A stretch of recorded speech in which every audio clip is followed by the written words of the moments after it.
Assalamu alaikum. My name is Abdullah Tahir, and I'm a pharmacist by profession, and I'm currently working in marketing department in a pharmaceutical company. So, अगर हम बात करें one of the most common and one of the most prevalent diseases की इन Pakistan population में, तो हमें जो है वो एक डिज़ीज़ जो है वो सबसे ज़्यादा प्रेवलेंट नज़र आती है, जो कि डायबिटीज़ की है। पाकिस्तान में हर 3 में से जो है वो एक फ़र्द जो है वो इस बीमारी का जो है वो शिकार है। और इसकी जो है वो बहुत सी अदवायात हैं, और इसका जो है वो एक पूरा ट्रीटमेंट जो है वो प्रोटोकॉल है। और इसकी जो है वो एक फिर उसी तरीके से जब एक पेशेंट को जो है वो डायबिटीज़ जो है वो होती है, तो उसका जो है वो एक स्पेशलाइज्ड उसका एक डाइट प्लान जो है वो बनाया जाता है। और इसके अलावा जो है वो उसको कुछ लाइक नॉन फार्माकोलॉजिकल इंटरवेंशन की बात की जाए तो उसमें आपका डाइट प्लान आ जाता है। इसके साथ साथ जो है वो आपकी लाइक फ़िज़िकल एक्सरसाइज आ जाती है, और इस तरह की जो है वो चीज़ें इसमें जो है वो इंक्लूड होती हैं, जो कि नॉन फार्माकोलॉजिकल इंटरवेंशन होती है। उसके बाद जो है वो आ जाती है हमारे पास फार्माकोलॉजिकल इंटरवेंशन आ जाती है, जिसमें आप जो है वो कुछ मेडिसिन का जो है वो यूज़ कर रहे होते हैं over the long period of time. Is diabetes reversible? क्या डायबिटीज़ का जो पेशेंट है वो रिवर्सिबल हो सकता है? तो it depends on the type of the diabetes.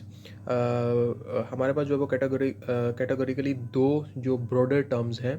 Basically दो ब्रॉडर कैटेगरीज हैं डायबिटीज़ की, जिसमें टाइप 1 डायबिटीज़ है, टाइप 2 डायबिटीज़ है। Although it has some other types of diabetes as well, जिसमें जो है वो गैसेशनल डायबिटीज़ आती है, और मेच्योरिटी ऑनसेट जो है वो डायबिटीज़ जो है वो भी इसका जो है वो पार्ट है। तो हमारे पास 4 to 5 जो है वो कैटेगरीज़ हैं, लेकिन ब्रॉडली अगर हम ऑन अ ब्रॉड स्केल बात की जाए, तो हमारे पास जो है वो टाइप 1 डायबिटीज़ और टाइप 2 डायबिटीज़ जो है ब्रॉडर टर्म पे जो है वो अगर हम इसको देखते हैं।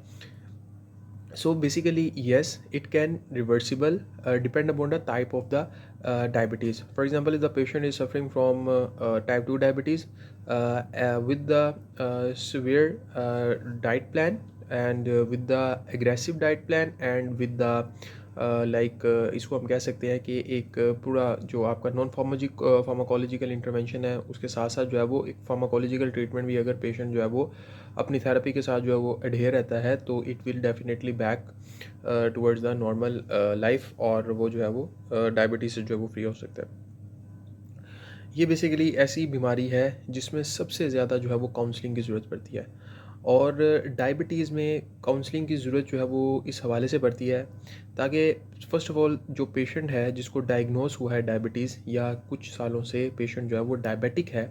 उसको पहले ये पता होना चाहिए कि उसकी जो ये बीमारी है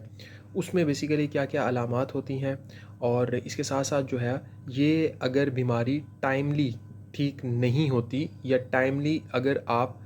ब्लड शुगर को जो है वो कंट्रोल नहीं करते, तो पेशेंट जो है वो किन-किन आगे से जो कॉम्प्लिकेशंस है उसका जो है वो शिकार हो सकता है। सेकंड चीज़ जो पेशेंट को अवेयर होनी चाहिए, जो पेशेंट काउंसलिंग में बहुत ज़रूरी है, that is basically the physical exercise. आपने कम से कम जो है वो कितनी देर के लिए जो है वो फिज़िकल एक्सरसाइज करनी है, उसमें रनिंग आ जाती है, उसमें जो है वो आपके और डिफरेंट जो आपके स्क्वाट्स आ जाते हैं, इसमें और भी जो डिफरेंट एक्सरसाइज की जो होती हैं वो आ जाती हैं। और थर्ड जो foremost important point, that is adherence to your therapy. उसमें भी कुछ ऐसी मेडिसिन होती हैं जो कि खाना खाने के बाद अगर पेशेंट उसको जो है वो इनटेक करता है, या प्रायर टू लाइक ब्रेकफास्ट, और प्रायर टू आफ्टरनून लंच, और प्रायर टू डिनर, कुछ जो मेडिसिन हैं that will lead to hypoglycaemia. तो उसमें पेशेंट को पता होना चाहिए कि हाइपोग्लाइसीमिया की जो है वो क्या अलामात होती हैं, और उस चीज़ को टैकल करने के लिए उसने जो है वो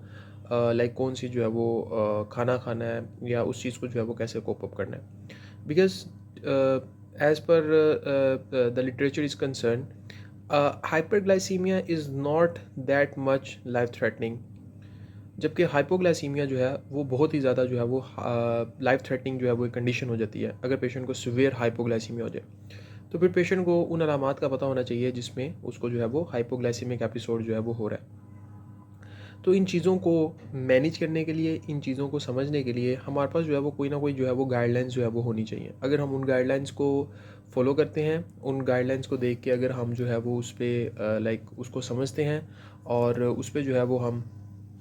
डेली प्रैक्टिस पे जो है वो अगर हम उसको ले आते हैं उन चीज़ों को, तो definitely it will help to reverse the diabetes. So हमारे पास जो है वो एडीए जो कि अमेरिकन डायबिटिक एसोसिएशन है, उसने जो है वो एक जर्नल जो है वो पब्लिश किया हुआ है that is particularly related to the for the diabetic patients. उस जर्नल का बेसिकली नाम है डायबिटिक केयर, और उसका जो करंट वेरिएंट चल रहा है बेसिकली वो चल रहा है बेसिकली इट्स जनवरी 2024, और इसका जो वॉल्यूम चल रहा है वो आई थिंक 47, इसका जो है वो करंट वॉल्यूम जो है वो चल रहा है। तो इस जर्नल को यूज़ करते हुए हम वो चीज़ें देखेंगे कि अच्छा इस जर्नल में उसने जो है वो आपकी डिज़ीज़ को डिफ़ाइन किया है, उसके अलावा डिज़ीज़ की कैटेगरीज़ को डिफ़ाइन किया है, उसके अलावा उसने जो है वो डायग्नोस्टिक क्राइटेरिया जिसमें जो है वो मेंशन किए हैं ऐसे पेशेंट्स जो कि नॉन प्रेग्नेंट हैं, यानी फीमेल्स, और non pregnant sorry like basically इसमें उसने नॉन प्रेग्नेंट के लिहाज से क्लासीफाई किया, और फिर एक उसने क्लासीफाई किया है प्रेग्नेंट के लिए, ठीक है, प्रेग्नेंट फीमेल्स के लिए। नॉन प्रेग्नेंट में फीमेल्स भी आ जाएंगे और उसमें मेल्स भी जो है वो आ जाएंगे। तो उसने इस तरीके से आई थिंक उसके टोटल जो है वो 13 पॉइंट्स हैं जो कि बड़े एलेबोरेटिवली उसने जो है वो उसको डिफ़ाइन किया है, डिज़ीज़ के एक्सटेंट से लेके थेराप्यूटिक इंटरवेंशन तक, कॉम्प्लिकेशन से लेके diagnostic criterias and test which are included in the diabetes. So हम जो है वो शॉर्ट वीडियोज़ में हम एक एक जो पॉइंट है हम उसको जो है वो कवर करेंगे। तो आने वाली जो